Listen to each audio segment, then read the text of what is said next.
Je viens de tomber sur une vidéo d'un certain Antoine qui t'explique pourquoi il ne faut pas booster les publications Facebook.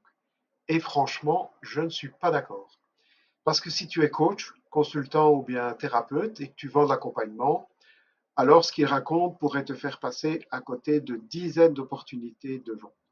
Dans cette vidéo, je vais te montrer pourquoi le boost est encore aujourd'hui un des meilleurs outils pour générer des conversations et donc des clients, même avec un petit budget et comment tu peux le transformer en machine à appel qualifié.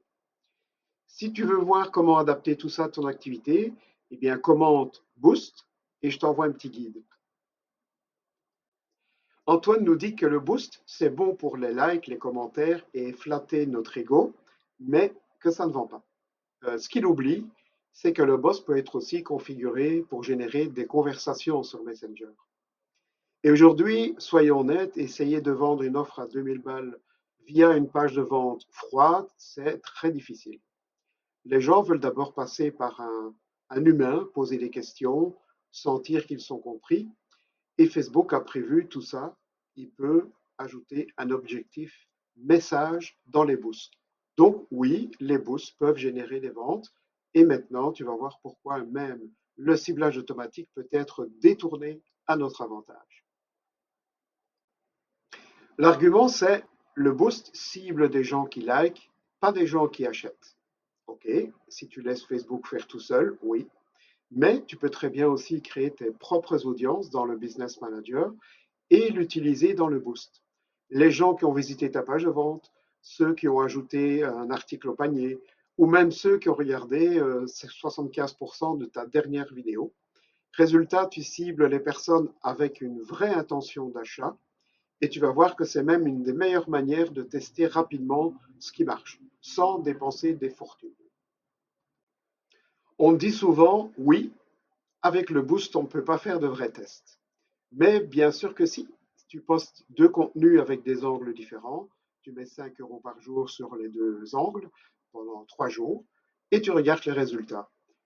Tu gardes celui qui fonctionne, tu le relances ou bien tu testes un nouvel angle ou une nouvelle idée. Pas besoin d'avoir 15 variantes de couleurs comme dans l'e-commerce. Ce qui compte dans notre métier, c'est le message, l'angle et l'histoire. Et tu peux tout tester avec des boosts simples. Pas besoin d'avoir un tableau Excel, des analyses et un café, un Baxter de café dans le bras. Antoine dit dans sa vidéo, les boosts sont ponctuels, donc l'algorithme ne peut pas apprendre. Mais qui a dit qu'un boost devait durer 2 jours? Tu peux le faire tourner 15 jours, 30 jours, 3 mois si tu as envie. Tu peux le relancer après la première campagne.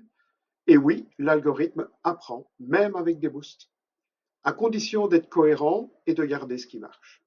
Et maintenant, tu vas comprendre pourquoi Antoine ne veut pas que tu comprennes tout ça. Là, c'est très simple. Conflit d'intérêts. Un expert ou une agence se paye au pourcentage du budget pub que vous allez investir. Donc, si tu dépenses 3 000 euros avec lui, ben, il prend sa commission sur les 3 000 euros. Par contre, si tu boostes 5 euros par jour tout seul et que tu génères de ventes, il ne gagne rien. Du coup, il te dit que c'est trop simple, c'est pas assez pro.